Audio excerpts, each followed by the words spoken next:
+1 standard network rate message. Or post your name and number to GB05 PO Box 8690 Derby DE1 9TT. UK only. Entrance must be 18 or over.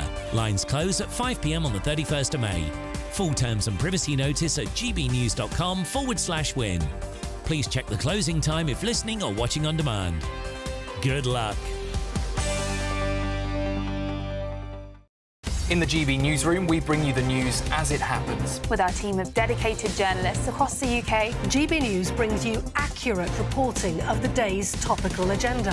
When the news breaks, wherever and whenever it's happening, we'll be there. This is GB News, the People's Channel, Britain's news channel. If you want your news to be straight talking, this is a nightmare for the Conservatives again. Down to earth. It's not just Nottingham where this is happening, is it? And most importantly, honest. Hard-working, middle-class taxpayers, they'll get their book thrown at them. Then catch me, Martin Daubney, Monday to Friday, 3 till 6 p.m. on GB News, Britain's news channel. Every Saturday, 10 till 12, we'll bring you all of the news that you need to know. We'll also remind you that there is so much to smile about. It's my favourite time of the week. I get to relax, enjoy some light-hearted stories, and let Ellie teach me about fashion too. That's Saturday Morning Live, every Saturday, 10 till 12. Only on GB News, Britain's news channel.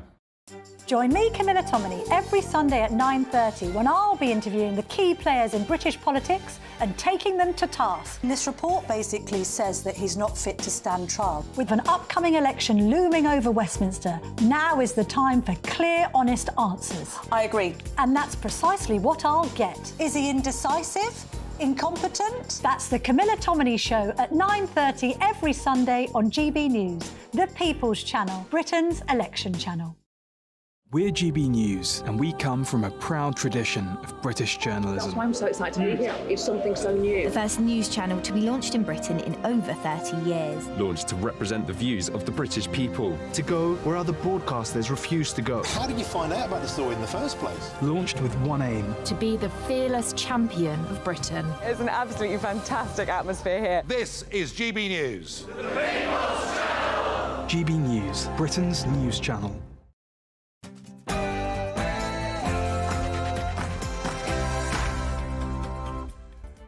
Hello, good evening. It's me, Jacob Rees-Mogg, on State of the Nation. Tonight, AstraZeneca is withdrawing its vaccine worldwide after admitting in court papers it can cause a rare side effect. I was in government during those dark days of lockdown, and I'll be revealing what I think shortly. The Westminster fallout continues after Natalie Elphick's shock defection. I'll be discussing this with my panel and responding to a surprise invitation to cross the floor. Parliament is spending the best part of £70,000 a year of your money on a new diversity manager. And today is the feast of the Ascension. I'll be joined by the Dowager Princess of Thurn and Taxis to discuss the importance of this holy day. State of the Nation starts now.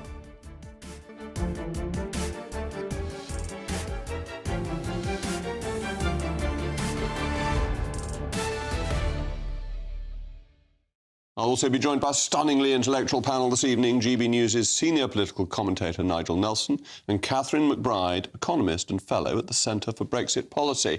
As always, as you know, I want to hear from you. It's a crucial part of the programme. Email me, mailmog@gbnews.com. But now it's what you've all been waiting for, the News Bulletin with Aaron Armstrong.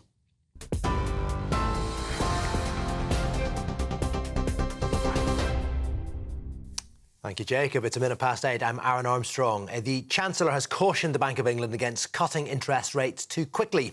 The bank's decided to hold borrowing costs at the same level, 5.25%, for a sixth time. But the Governor, Andrew Bailey, says he's optimistic inflation will continue to fall and has suggested an interest rate cut could come as soon as next month. But Jeremy Hunt urged the bank not to take risks with inflation. I welcome the fact the Bank of England's obviously thought about this very hard. They take this decision independently, and I would much rather that they waited until they're absolutely sure inflation is on a downward trajectory and rushed into a decision that they had to reverse at a later stage. What we want is sustainably low interest rates, and I think what's encouraging is that the Bank of England Governor, for the first time, has expressed real optimism that we're on that path. The Foreign Secretary says Britain will not follow the US in withholding arms from Israel if a full-scale invasion of Rafah goes ahead. His comments come hours after President Joe Biden vowed to cut supplies if the southern Gazan cities attacked. Well, Lord Cameron says there's a fundamental difference because UK sales are much smaller in scale and are policed by strict rules. But he added the government would not support an invasion of Rafah unless it saw a plan to protect civilians. Speaking at the National Cyber Security Centre, the Foreign Secretary urged fellow NATO members to increase their spending on defence to 2.5% of GDP. More than 9,000 migrants have crossed the English Channel in small boats this year. Official figures show 250 people made the journey in 2 small boats since Monday, taking the tally to 2024 to almost 8,800. However, GB News can confirm another 3 small boats arrived on Thursday, making the current total 35% higher than at the same time last year. It comes after a Home Office U-turn on the publication of the number of small boat migrants being prevented from making the illegal journey by French police. Labour's new MP, Natalie Alphix, apologised for comments she made about sexual assault. The MP for Dover announced her defection from the Tories to Labour just moments before Prime Minister's questions yesterday. But it's ignited a backlash amongst some Labour MPs after comments Ms Alphix made in defence of her former partner, who was convicted of assaulting 2 women. And Stormy Daniels has been accused of profiting from a story involving a sexual encounter with Donald Trump, as lawyers sought to undermine her credibility as a witness. The encounter is now at the centre of the former president's so-called hush money trial. Ms Daniels says she signed a statement denying an affair with Mr Trump because she was told she had to. Her lawyer has previously argued the statement was designed to be technically accurate by denying an affair without denying a sexual encounter. Mr Trump denies any wrongdoing, and the case continues. You can get the latest on all of our stories by signing up to GB News Alerts. The QR code's on your screen, or our website has more details. Now, it's back to Jacob.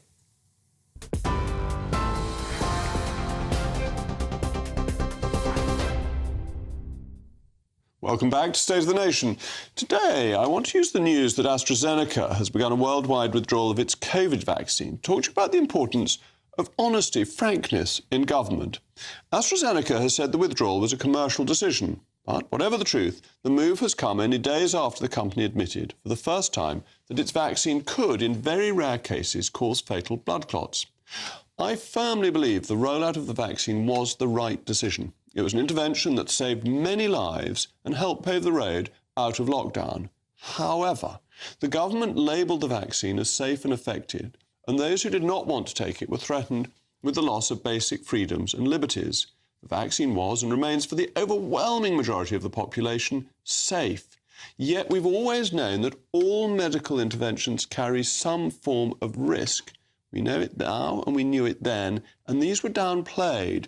So regardless of how rigorous the safety regulations were, the vaccine was new and lacked long-term data. While the rollout was on the whole successful, we now know that they were not as effective as we first hoped, and although the side effects were rare, they were real.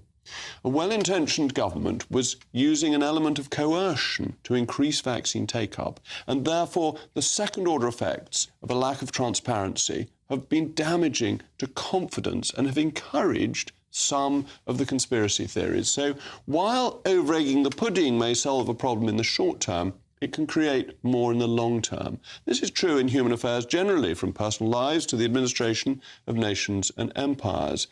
And the more a government is shown to lack frankness, the less cooperation it will ultimately secure from a population.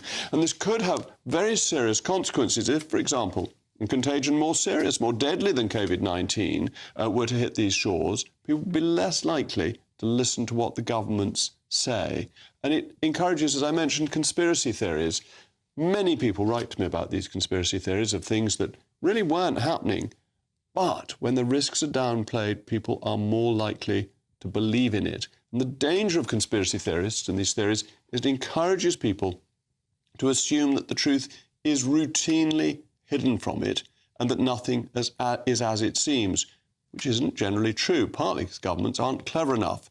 But it ends up being calamitous because it's so negative and it lowers trust in society as a whole. And a high level of social trust is essential for a healthy and prosperous society.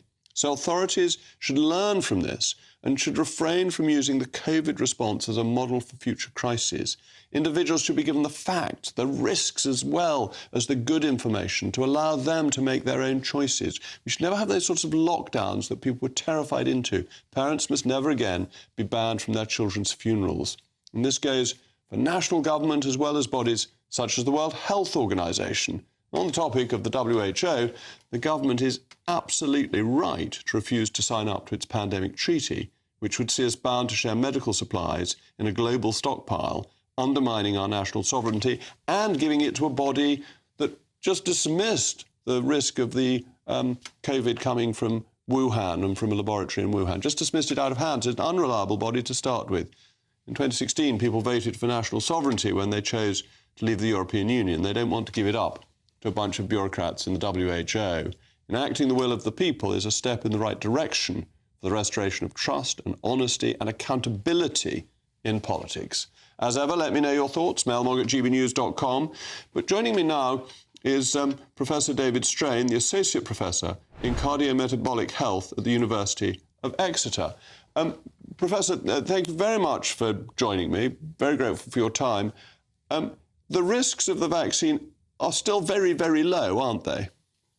They are, absolutely. And this is a really important consideration here. It's approximately 1 to 2 in every 100,000 patients who receive that vaccine of getting the blood clots. And actually, we still don't know whether the problem was inherent with the vaccine technology, this adenoviral vector, that basically you put a bit of the protein inside another virus and you spread that round, or whether it's the protein itself, because we know that if you caught COVID at the time this vaccine was being rolled out, you were 300 times more likely to develop the same blood clots that you got from the vaccine. So this was a risk, but the problem was that something that happens 1 in 100,000 times or 2 in 100,000 times was never going to be picked up in the sorts of studies that we're required to do, the 50,000 people in a trial.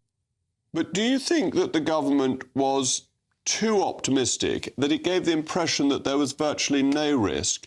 And also when it came to deciding to vaccinate children for whom the risk of COVID was so low, no one really went through the balance of risks as the vaccine was being rolled out.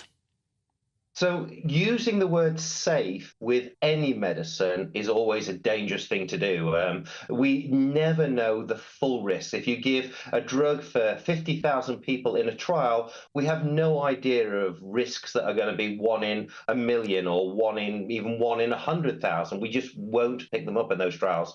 However, it was all about balancing the risk at the time of COVID versus the risk that had been demonstrated with the vaccine. You've got to remember, at the time that this was taking place, I was looking after COVID patients and I was seeing more deaths in a week than I'd seen in a 12-month period as a typical consultant. So this was something that was killing people at a rate that we hadn't seen.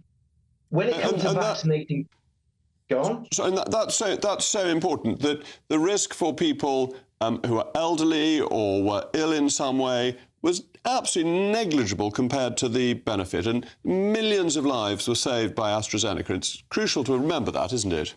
Absolutely. I mean, the figures this was groundbreaking research. It was really well supported by the British government, and we did a tremendous job of getting that into people's arms faster than anyone else in the world. It's estimated that this vaccine alone has saved about 6.5 million lives around the world. And the UK has a lot to be proud of here. We have the groundbreaking research. Then, as the factors came out, as it became apparent that this vaccine was associated with the clots, however rare, and it was decided or determined that that was more so in the younger people, we were also the first to act. We stopped the vaccination for this AstraZeneca vaccine for anybody under the age of 40, where the risk was deemed to be higher, and we used alternative vaccine strategies for those people. So this was all a balance of risk versus benefit, and at the time I firmly believe the decisions that were made were right. But now that vaccine is no longer relevant. It's a vaccine against a version of a virus that isn't in circulation anymore. The difference between COVID that's circulating now and that original COVID is massive. It's actually bigger than the difference between the original COVID and the SARS epidemic in China in 2012. So the vaccine itself is now not relevant to the COVID that's in circulation. So it's entirely appropriate it's being withdrawn. What do you think administrators should learn from this experience and from the admission that it did create the clotting? Because I know that as a constituency MP, my mailbag will now get quite a few letters from people saying, look, I told you so. And my worry is that the PR around the vaccine was too positive early on, which is very helpful to the conspiracy theorists now. Absolutely. I mean, when the vaccine was first launched, its primary aim was to stop people dying, stop people ending up in ITU. It was then also touted that it would stop infection spreading, and that played a massive part in the need to get it. You know, you have to have this to reduce it spreading. Well, that was never actually tested in the studies. I think it's really important we come up front and we say, look, this is a vaccine that is designed to stop people from dying. It does reduce spread, but nowhere near as much as we originally hoped for. And by the time we were on our third or fourth variant, by the time we went through Alpha, Delta, and Omicron, it wasn't preventing the spread, but it still has kept people out of hospital. And that's the important thing. It's all about honesty. It's about saying that this is a vaccine that has saved millions of lives. It did come with a very small risk. The word safe should never be used with any new medication, irrespective of whether that's a vaccine or a new drug for diabetes, heart disease, or whatever you care to mention, until we've had it for a few years. And it's a balance of risks, isn't it? And that actually governments, administrators, the population at large aren't brilliant at judging the balance of risks. And the only bit of the rollout I was concerned about when it was being given to school children who seemed to have such a low risk from COVID itself, and yet it became, partly because of the mistake about reducing spread or reducing spread significantly, it became part of the policy even though this wasn't going to help children. And I thought the risks then weren't being weighed up properly. So it's important to say that the AstraZeneca vaccine was never given to children. We already were aware of the blood clotting problems in people under the age of 40. So this particular vaccine was never given to children. The decision to give the vaccination to children was based on two principles. You've got to remember that COVID, although it had a very low risk in children, was still the #1 cause of death of children in the UK and in the States in 2020 and 2021. So although it was a very low risk, it was not a negligible risk. The other thing is, by the time that decision was made, it was clear that although the vaccine doesn't stop spread, it reduced spread by about 30 to 40%. And as our children getting back to school, which was absolutely essential, we got them back into that mixing phase into school, we knew that schools become a petri dish for virals. Any parent knows that their children regularly bring home all sorts of infections. And so just reducing the infection risk by a third increased the risk, increased the chance of those children growing up with two parents and full sets of grandparents. However, the principal reason for vaccinating children was all about this very low but not insignificant risk of death due to COVID, and of course, long COVID. We still have around 120,000 children in the UK that are not participating with school normally because of the prolonged effects of this virus. And 120,000 doesn't sound like a lot, but that's a lot of children. It's about in every other classroom that we're seeing here. And we know the vaccine did reduce the risk of that by over 50%. So overall, we should be really proud of AstraZeneca. They saved 6.5 million lives. It was a great British success story. The economy opened up earlier. Perhaps the PR should have been a little bit more cautious. But in the grand scheme of things, the errors were relatively minor. And the UK government did a tremendous job of getting behind the whole the vaccination programme from start to finish to give the Oxford University and the companies the confidence to explore this, not just AstraZeneca, the other companies who had the vaccines that didn't work, without that original support to say, we will underwrite these vaccines to get us out of the pandemic, to get us out of lockdown, to get us back to a position where we can be in a room together. That was a tremendous success story of both the British government underwriting this, so the National Health Service that got this into the arm quicker than any other health service in the world. Well, thank you so much for joining me this evening. I'm very grateful for your time. And we have a statement, a few words from AstraZeneca. According to independent estimates, over 6.5 million lives were saved in the first year of use alone, and over 3 billion doses were supplied globally. As multiple variant COVID-19 vaccines have since been developed, there is a surplus of available updated vaccines. This has led to a decline in demand for Vaxzevria, which is no longer being manufactured or supplied. Well, coming up, John McTernan's going to try and convince me to defect to Labour. Plus, your taxes will be going up no matter who wins the election. Well, I hope not. Dubes & Co. Weekdays from 6 p.m. Organisations, plural, because there's loads of people doing this, that organisations are charging schools to be part of this odd league table about who's trying to outdo who when it comes to who is more trans inclusive with the kids than the next person. There's something makes me uneasy about this. Supposing a child comes home and says, you think, oh, I've done well today. He said, well, how have you done? He said, well, I was #1 painter, or I was #1 reader. No, I wasn't. I was made LGBT champion. This is a 4- and 5-year-old.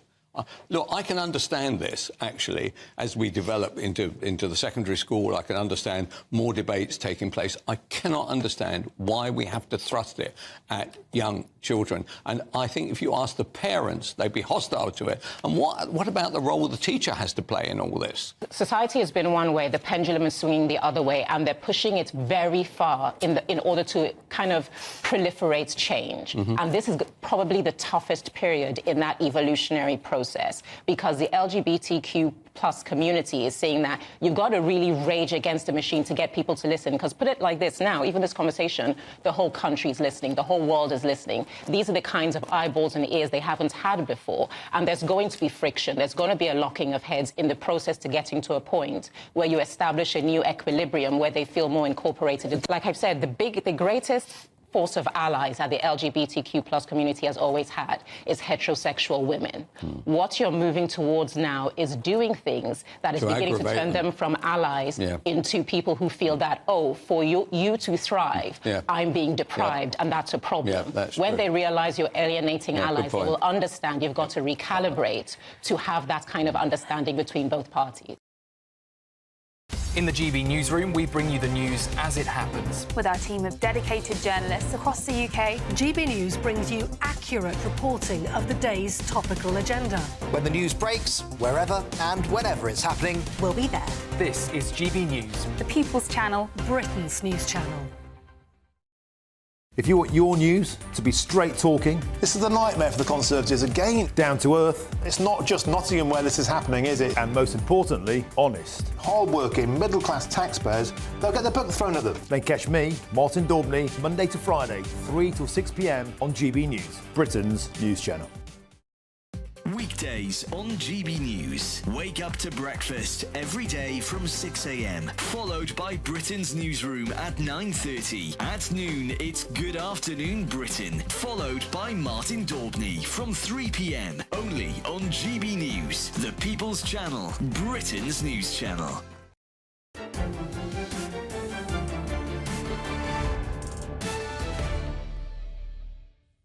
Well, we were talking about AstraZeneca and the COVID vaccine, and you've been sending in your views. Mick says the government is right not to sign up to the WHO deal. The WHO is in the pockets of China, and we should steer well clear of them.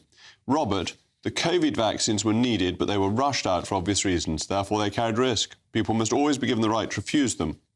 And yet the pressure to be jabbed is still being exerted. That's a very fair point. Well, yesterday, the Member of Parliament for Dover sent shockwaves through the Palace of Westminster as she crossed the floor and defected to the Labour Party. It seems now like a distant memory when the now Labour member a year ago was making remarks such as these. Don't trust Labour on immigration, they really want open borders. Or, the facts are clear. Labour do not want to stop the boats. Tonight they have sided with criminal gangs and those who exploit our system and law. But it seems just about anyone can join the Labour Party these days. Former Tony Blair advisor John McTernan had this to say on Newsnight last night. Is there any Tory MP that you wouldn't welcome in the party? I'd love Jacob Rees-Mogg to be a member of the Parliamentary Labour Party.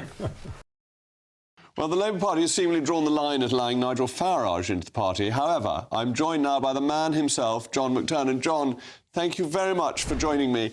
Some people in the Labour Party are very cross with you for saying this, even though it seemed to me you were quite clearly joking. Jokes are dangerous in politics, aren't they?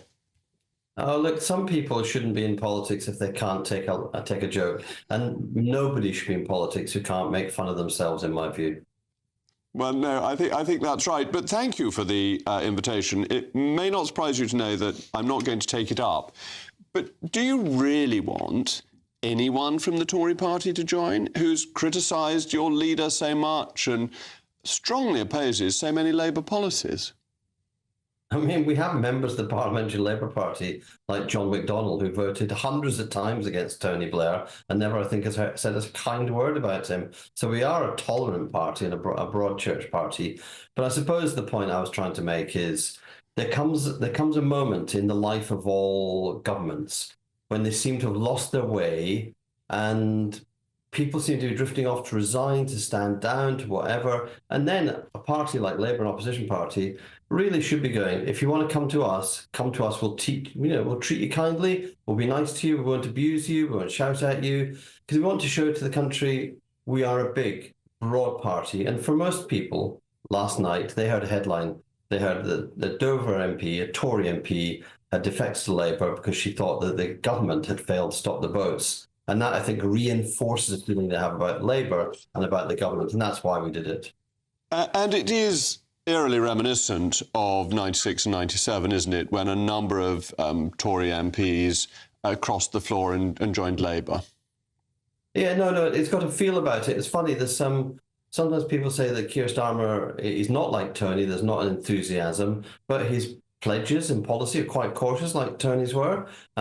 He's getting people crossing the floor, and he's getting big by-election wins. And actually, he's done much better than Tony. The Blackpool South by-election, the 26-point swing to Labour, is one of 5 by-election wins by Labour in this Parliament, where the swing has been over 20%. Tony never achieved 5 like that. So there's something going on. There's a movement in the country, a mood in the country, a mood for change. 21st century is different, but I welcome people who want to change. And as you know, there's more joy in the Labour Party for one sinner that crosses the floor than for 99 that stay.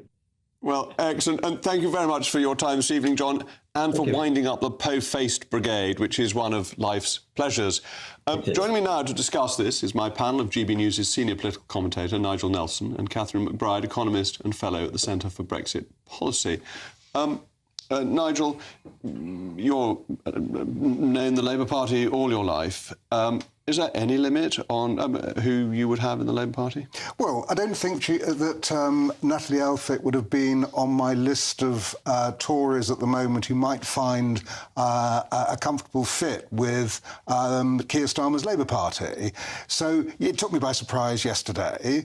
I think John was absolutely right there, that you get the headline, the idea that she's the Dover MP, she doesn't like the Stop the Boats policy as outlined by Rishi Sunak. And of course, if she doesn't behave herself in the Labour Party, they can always take the whip away. Do you think, as a general rule, switching parties is good for the person who does it, that you lose all your friends in the party that you leave? But are you really ever trusted by the party you join? No, I don't think you are. And I think you have to actually think very long and hard before you do something like that.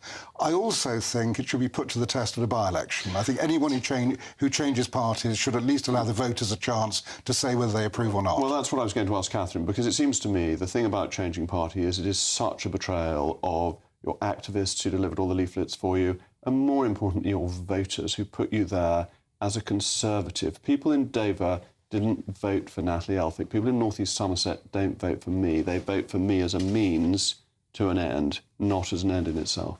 Oh, certainly. And what surprised me most about this story was to discover that the Conservative 80-seat majority is now only 38 seats.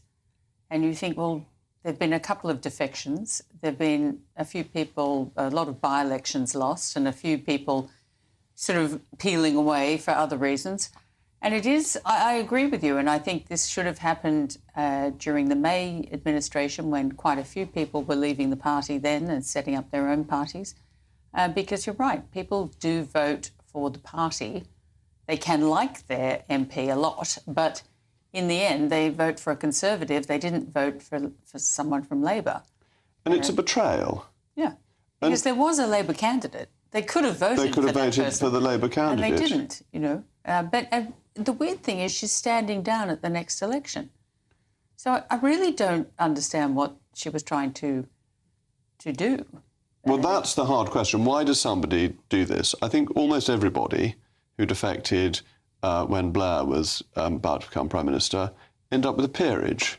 And you do wonder whether there is any cause and effect, or is that unfairly cynical? Well, I mean, certainly we'll have to see when Keir Starmer becomes Prime Minister whether the peerages go her way and Dan Poulter's way. At the moment, Labour are saying no, peerages weren't dangled before them.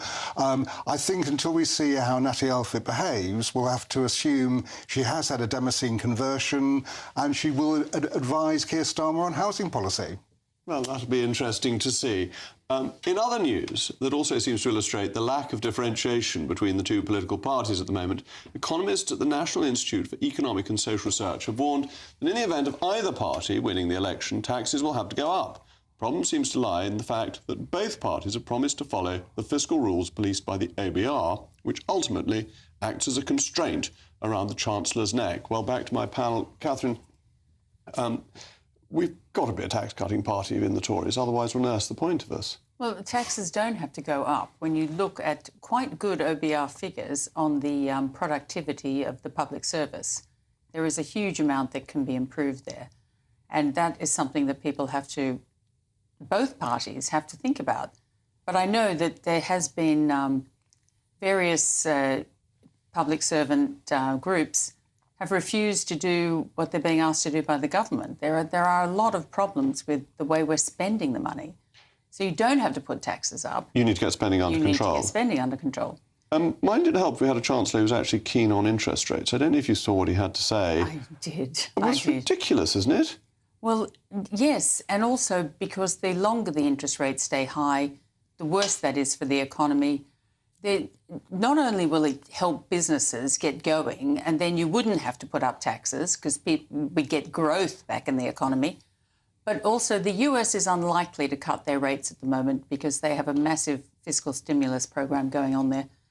So if the UK does cut the rates, the pound will fall, which is good for trade, and it is good for our trade deficit. And that is something that people always think about their holiday in Spain, but you're going, no, it's not about your holiday, it's about our trade. We've got to, it would be a really good thing if they cut rates. Luckily, the Governor of the Bank of England is saying that he's going to cut rates a lot, but today would have been a really good day. Today would have been a good start. Yes. And it's a bit of a pity that the Chancellor wants him to delay. It's a really odd intervention to have made. Slightly insane. I don't know if he's thinking, if he looks like he doesn't care. It was a double bluff. It was a double bluff. That's what I think, yeah. I think the report said that the non-protected areas would have to be cut by 3.4% to leave any slack in the system.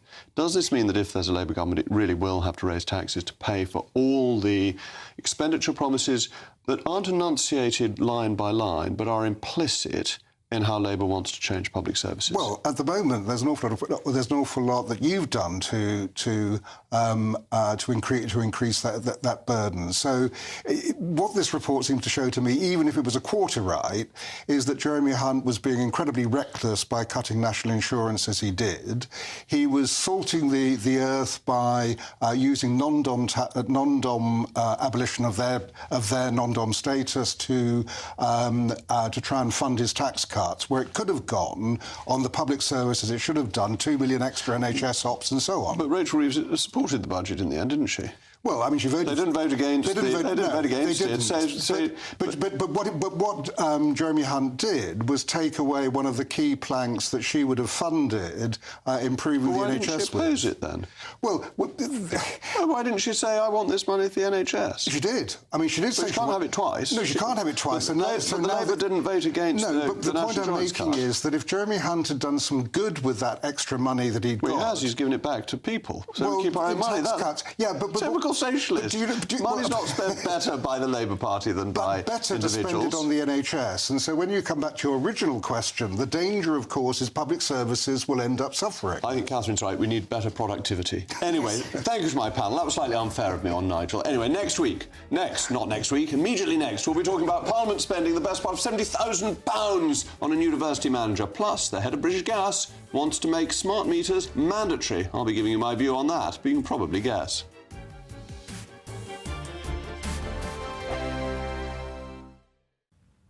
Good evening. Welcome to your latest weather updates from the Met Office here on GB News. Another cracking day tomorrow, if you like it fine, warm and sunny. If anything, a little bit warmer than today with light winds thanks to this chunky area of high pressure. Hasn't been fine everywhere today. There has been these weather fronts just trickling across northern Scotland, still bringing some outbreaks of rain, particularly for Caithness, Sutherland and spreading across the Northern Isles. A bit of patchy rain at times across Aberdeenshire too. But for most, it's dry and fine out there. Generally clear skies. A bit of mist and low cloud returning to parts of eastern England, and a few fog patches are possible in the south, where temperatures in the countryside could dip down to 3 or 4 Celsius. Most towns and cities, though, starting tomorrow at 10 or 11 Celsius. And most will start tomorrow with plenty of sunshine, and for many it'll just stay that way.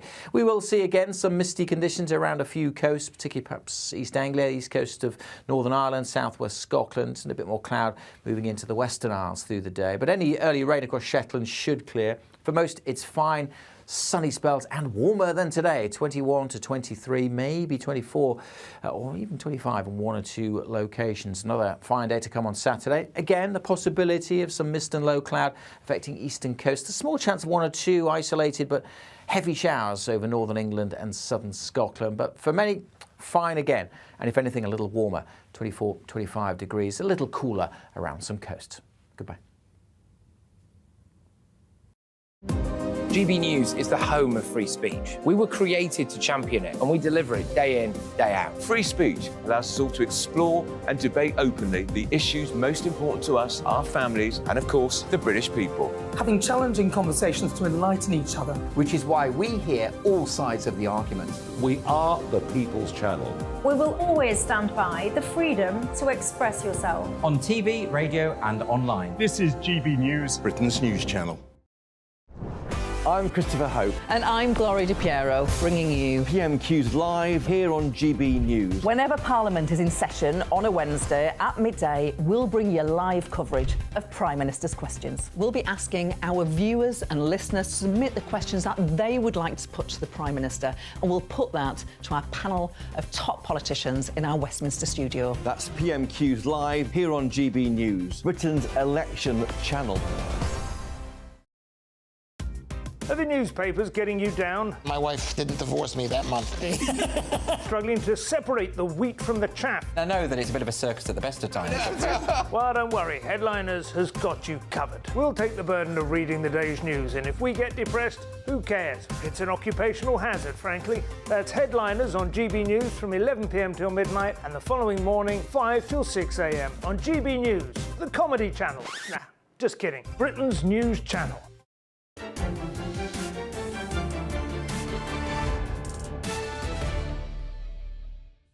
Well, we've had some absolutely fascinating mail mogs. Paul says, just a thought, inspired by a couple of MPs who have recently defected to another political party. In such a case, is it a foregone conclusion that their destination party will be pleased to have them? Has it ever happened the prospective floor crosser has been turned down? Well, I don't know. I'm not going to ask George Galloway what my chances would be of joining him. I might be a better bet than Monty Panesar. And Ron says, I love this. Elphick could be a clever Tory plot. We haven't had many of those recently. She thinks she will lose her seat, so she's stirring up trouble with Sir Keir and the Labour members.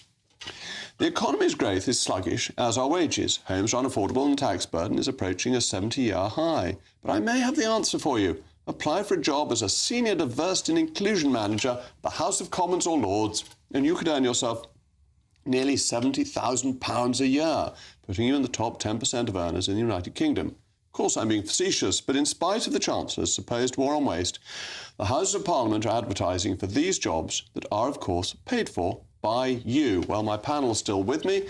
GB News' senior political commentator, Nigel Nelson, and Catherine Bride, economist and fellow at the Centre for Brexit Policy. Catherine, how do we continue with this nonsense?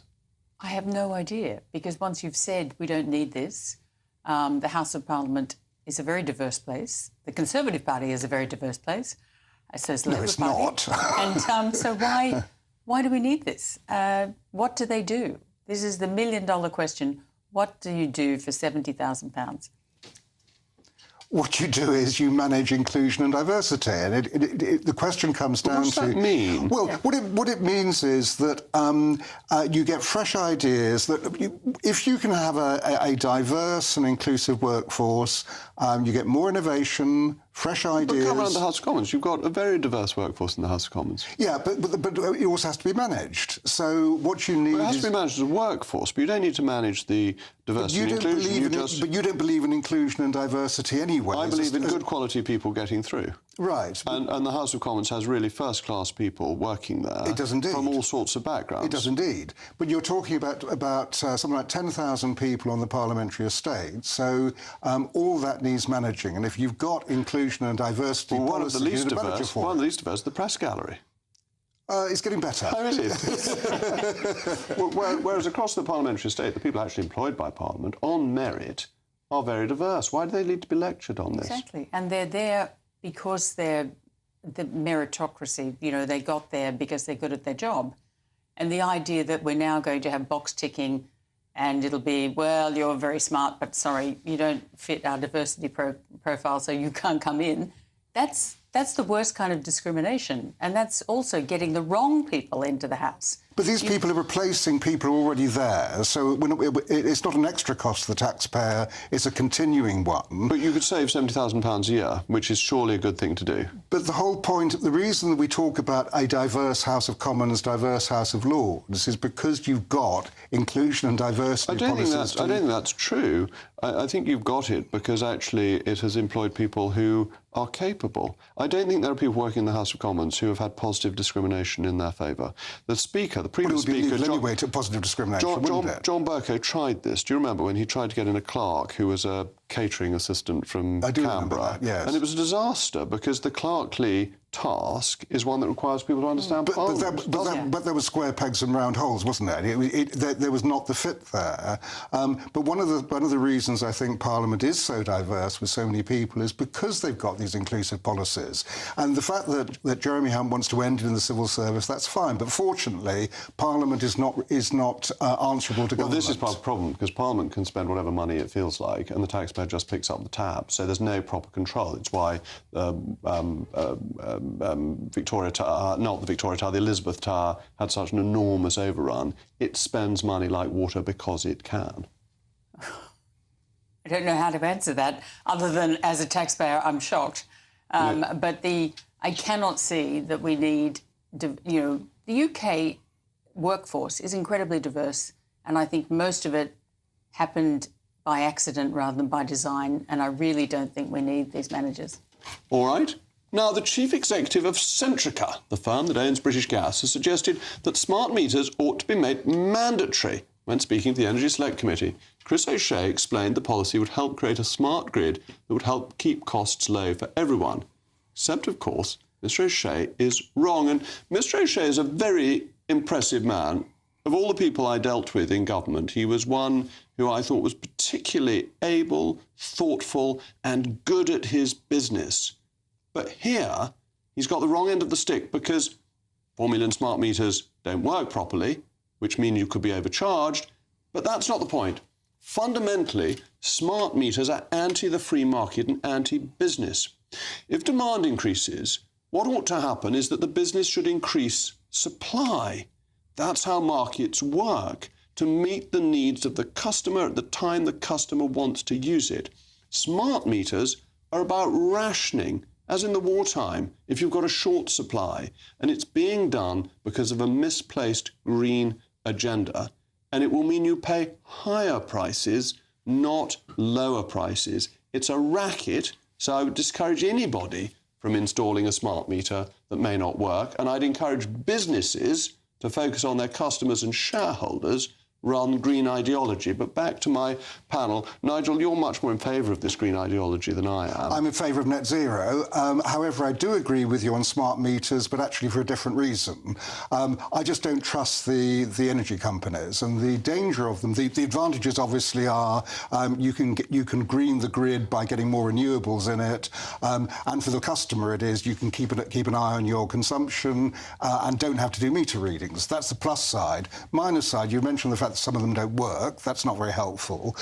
The other thing is Chris O'Shea's company, British Gas, used agents to break into people's homes to force them to have prepayment meters. How do you trust a company that does things like that?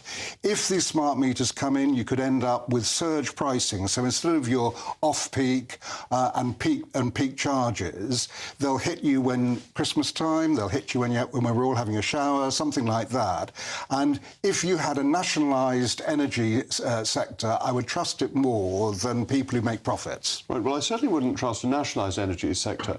But Chris O'Shea said it's about reducing prices, but it isn't really. It's about putting up prices at the time of day people want to use energy. Well, I think the main way that they save money on this is the fact that they can fire all the people who go around reading the meters, because these things automatically read the meter and send that to the company who can bill you. But as you've said, there's apparently 4 million that don't work, and they are overcharging.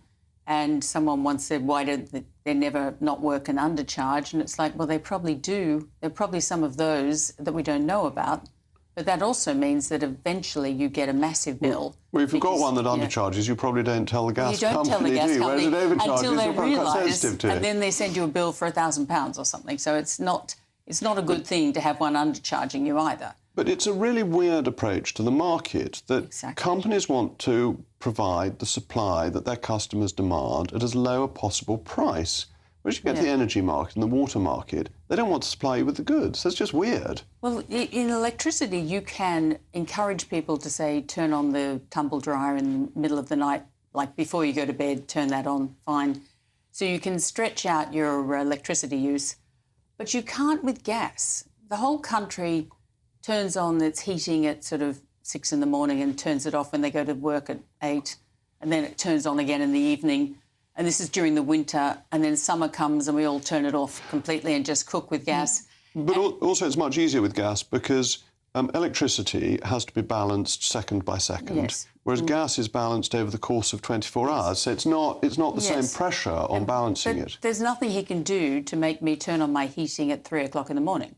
You know, it's like, I don't need that. You know, I'm not going to start cooking my breakfast at a different time. But it's fundamental. I don't want to lead my life for the convenience of energy companies. I want them to supply me with goods. None of us run our lives for the convenience of supermarkets. Why should energy companies? Yeah, well, that's what we agree.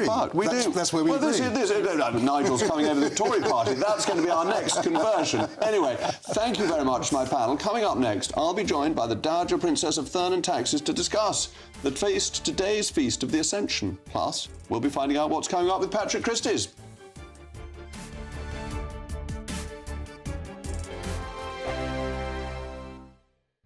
This is GB News, Britain's news channel.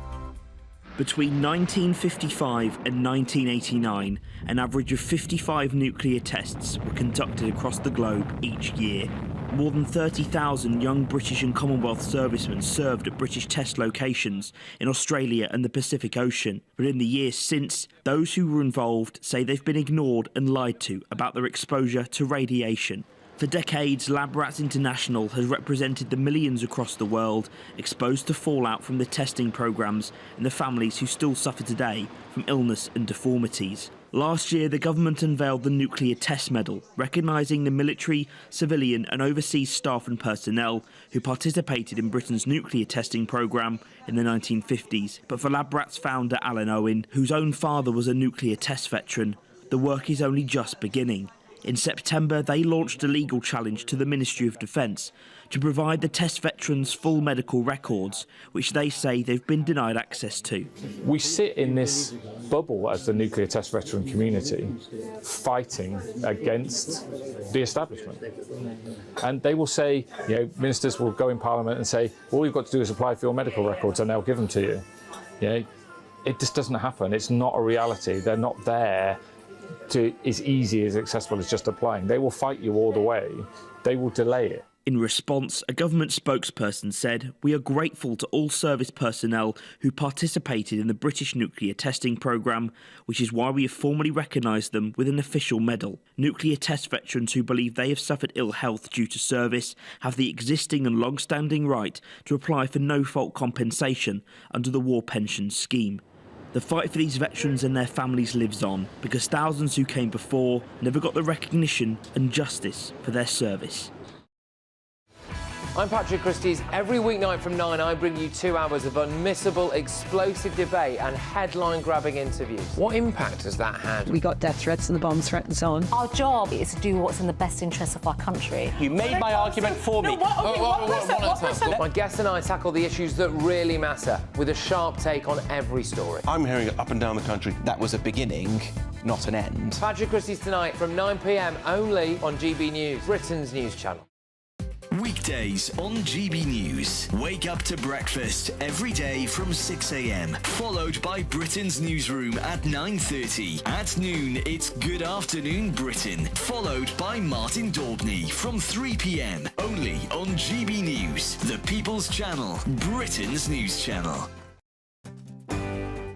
I'm Simon Evans, and this is GB News, Britain's news channel.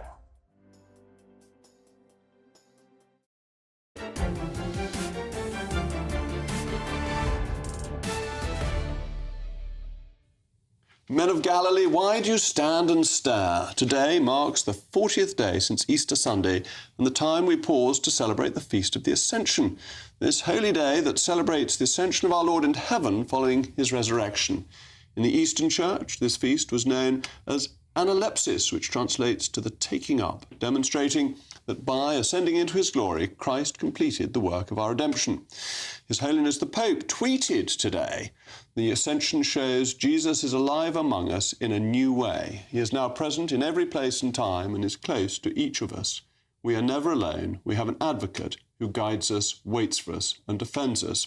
Well, my panel have stayed with me nobly to discuss this subject because Ascension Day used to be one of the really important feasts. It used to be a public holiday. I was speaking to somebody today who, as a schoolgirl, used to get a day off and be able to go to church. But now, I mean, I think if I hadn't mentioned it, hardly anybody would be talking about it. It is a shame. Though, of course, in a Catholic country, in Italy, in every little village, there will be a parade. They'll be carrying some relic from the church, and we'll all have cake at the end. So it's, cake is always a good thing. It's always a good thing. I liked Ascension Day. And Nigel, as I say, it used to be a major celebration. You know, for Anglicans it didn't, of which I am one, so... well, it's a very important one because it's really the conclusion of the Easter season. Yeah, but I think that for an Anglican, that is Easter is the main thing and the lead up to Easter. After that, we kind of go back to our normal lives, if you like. Yes, and the Ascension, the importance of the Ascension is that it's a completion, isn't it? It brings Christ's ministry on earth to an end. He ascends into heaven. Full circle. Full circle. And the apostles are then waiting for him to come back. And I love the scene in St. Luke's Gospel where the angels appear and say to the apostles, "Men of Galilee, why do you stand and stare?" Because they're looking up and they've got to get on with normal life. They've got to carry on doing what Christ had told them to do, not knowing when he will come out, that message that it is not for you to know when I will return. Yes, unfortunately, the apostles are rather dim. He's always having to explain things to them, whereas Mary Magdalene is the great star of the show. Oh, isn't she just? And that's one of the... I mean, it's such an important part of the resurrection that the first people to see the resurrected Lord are women who weren't deemed to be good witnesses in that time. And therefore that the Gospels should have women as witnesses is, in a way, in a strange way, an underpinning of the truth, because if you were making it all up, you wouldn't have had female witnesses. They couldn't give evidence in court that would be accepted against a man. I didn't know that. Yeah. So Mary Magdalene, being the first witness, is extraordinarily But she is the most important disciple, which is why I'm always curious about the opposition there's been to women priests. I mean, now at least in the Church of England we've got them, but it still took till 2015 to get a woman bishop. I think it's going to be unlikely in the Catholic Church. I think it's not going to happen, is it? Not least because of the Orthodox Church's view.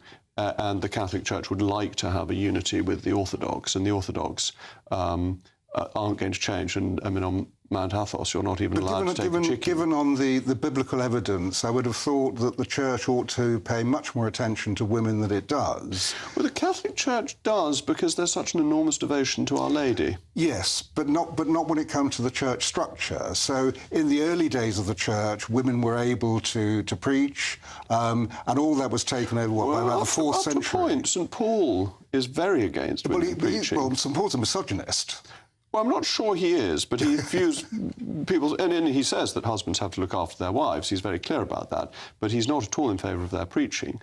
Mind you, he's not really in favour of anybody much other than himself preaching. Well, there's always that, yes.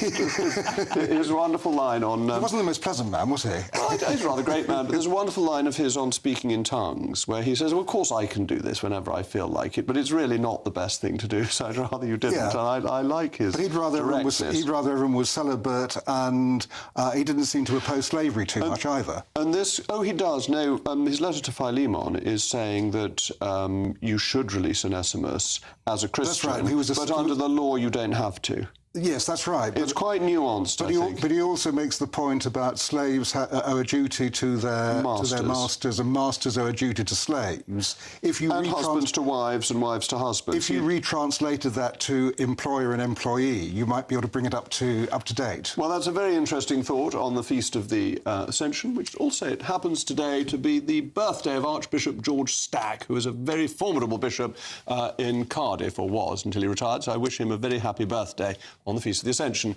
That's all from me. Up next, it's Patrick Christys. Patrick, are you going to be talking about things rising up to heaven? Well, rising tensions today outside Oxford University. I went to experience the Oxford University pro-Palestine encampment, which means I've spent the day with a load of middle-class fake communists who stopped shaving their armpits, Jacob. But I'm also going to be talking about whether or not Keir Starmer will sell Britain out to the extremists just to claim power. I've got an astonishing clip of a transgender athlete, and we've allowed a gun-toting jihadi back onto the streets of Britain, so it's all go. It's all absolutely extraordinary. I'm sure they don't wash either, these funny people, regardless of how they shave or otherwise. I'm glad that's all after the watershed, after the weather. I'll be back on Monday at 8 o'clock. I'm Jacob Rees-Mogg. This has been State of the Nation, and the weather is going to tell you that in Somerset it really is better than anywhere else in the country, as always. A brighter outlook with Box Solar, sponsors of weather on GB News.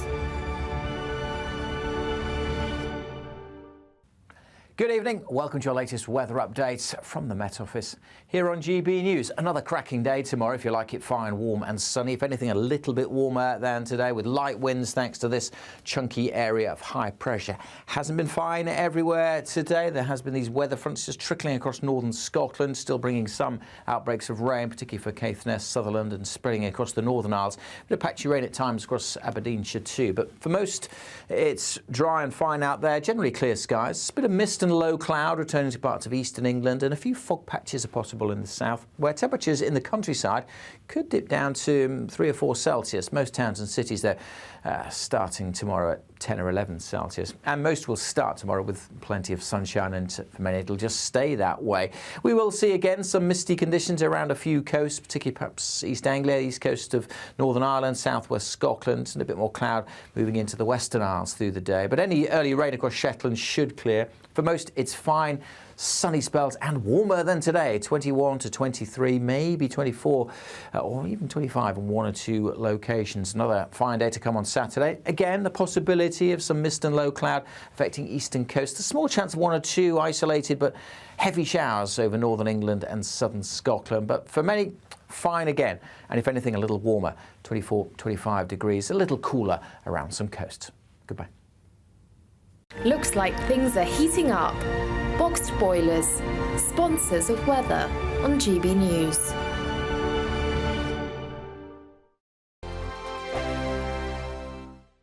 The next Great British Giveaway winner could be you, with a massive £20,000 in tax-free cash to be won. Imagine how you'd react getting that winning call from us. Hi, my name's Phil Cox, and I won the Great British Giveaway. I'd say, why not? What is it? The price of a text and £2 to enter. And if I can win it, anybody can win it. And they're going to get even more money this time round, so why wouldn't you go in the draw? For another chance to win £20,000 in tax-free cash, text PRIZE to 63232. Text costs £2 plus one standard network rate message. Or post your name and number to GB05, PO Box 8690, Derby DE1 9TT. UK only. Entrance must be 18 or over. Lines close at 5 p.m. on the 31st of May. Full terms and privacy notice at gbnews.com/win. Please check the closing time if listening or watching on demand. Good luck. Join me, Camilla Tominey, every Sunday at 9:30 when I'll be interviewing the key players in British politics and taking them to task. This report basically says that he's not fit to stand trial. With an upcoming election looming over Westminster, now is the time for clear, honest answers. I agree. And that's precisely what I'll get. Is he indecisive? Incompetent? That's the Camilla Tominey Show at 9:30 every Sunday on GB News, the People's Channel, Britain's election channel. We're GB News, and we come from a proud tradition of British journalism. That's why I'm so excited to be here. It's something so new. The first news channel to be launched in Britain in over 30 years. Launched to represent the views of the British people. To go where other broadcasters refuse to go. How did you find out about the story in the first place? Launched with one aim. To be the fearless champion of Britain. It's an absolutely fantastic atmosphere here. This is GB News. GB News, Britain's news channel. Are the newspapers getting you down? My wife didn't divorce me that month. Struggling to separate the wheat from the chaff? I know that it's a bit of a circus at the best of times. Well, don't worry, Headliners has got you covered. We'll take the burden of reading the day's news, and if we get depressed, who cares? It's an occupational hazard, frankly. That's Headliners on GB News from 11 p.m. till midnight, and the following morning, 5 till 6 a.m. on GB News, the comedy channel. Nah, just kidding. Britain's news channel. 2024, a battleground year. The year the nation decides. As the parties gear up their campaigns for the next general election. Who will be left standing when the British people make one of the biggest decisions of their lives? Who will rise? And who will fall? Let's find out together. For every moment, the highs, the lows, the twists and turns. We'll be with you for every step of this journey. In 2024, GB News is Britain's election channel.